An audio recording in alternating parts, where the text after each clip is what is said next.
This is basically to do with taxpayers' money to sweeten the pot, fronting the money to bring people in for AGM, fronting the money to travel to Nisga'a, fronting the money for this $15,000 that the elders will receive.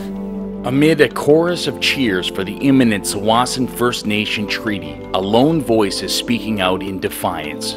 This week, Bertha Williams expressed her frustrations in a letter to Prime Minister Stephen Harper and Premier Gordon Campbell, raising disturbing allegations of taxpayer-funded government manipulation of the TFN's internal treaty deliberations. The treaty is the final culmination of a process that began in 2004 with two secretive agreements between the TFN, the Vancouver Port Authority, and the provincial and federal governments to pave the way for the expansion of nearby Deltaport. Past chiefs have called me just the consistent voice of dissent in our community. My answer to that is, at least I'm consistent. You can't buy me out. It's just how I am. Put my thoughts on paper and out it goes. I've also been told by paid consultants of the band that the media is just going to use you. No, in my version, I'm going to use the media then. So, I'm doing it for my kids. I have 4 kids. I have 3 grandkids, a new one on the way. As a child, we used to go down to the beach all the time to round up clams and oysters. It was all fun. We didn't know it was for dinner.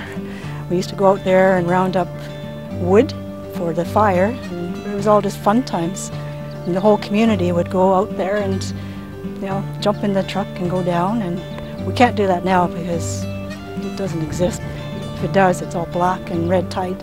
It's not just the massive expansion of Deltaport through a 3rd berth and 2nd terminal that would ultimately triple port capacity, and its undeniable environmental, health, and cultural impacts for the TFN that concerns Bertha. According to her, the treaty process itself has been contaminated. She tells a shocking tale of the government paying to fly in non-residents from all over North America for the TFN's recent July 7 AGM. On the agenda was a vote on whether non-residents can participate in the upcoming treaty vote, and with more fly-ins than actual resident voters, the ploy worked. A new membership voting code established, the stage is now set for the treaty's ratification on July 25th. Bertha talks of other tactics to encourage a yes vote, such as a $15,000 payment for elders if the treaty passes. And we also have the provincial government paying for up to 40 band members to go up to the Nisga'a territory to see how great their government is working. And again, I see that as another intrusion to the process of the common vote. Bertha is concerned that the treaty windfall won't be fairly distributed amongst band members and that money is being used to buy votes.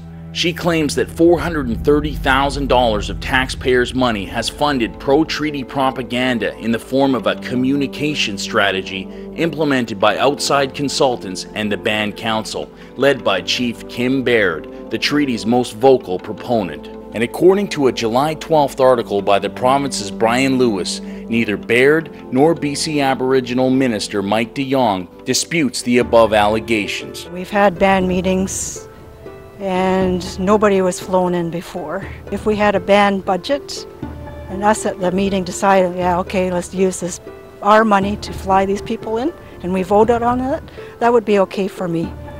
But because this is provincial money, I find it a different scenario. And I don't think that's right. I see it as an influence for a yes vote. The key components of the complex treaty and agreements include the ceding of TFN water lots in Roberts Bank, previously designated as a wildlife management area, to the VPA for port expansion, and the transferal of over 1,000 acres of agricultural land to the TFN, half of which will then be removed from the ALR for container storage and commercial use, shown here in orange. In exchange, the TFN will receive cash remuneration, a promise of jobs with the future port operation, and a host of economic benefits valued at a total of $47 million. Writing a letter to Stephen Harper and Gordon Campbell, I'm not expecting a direct response from them.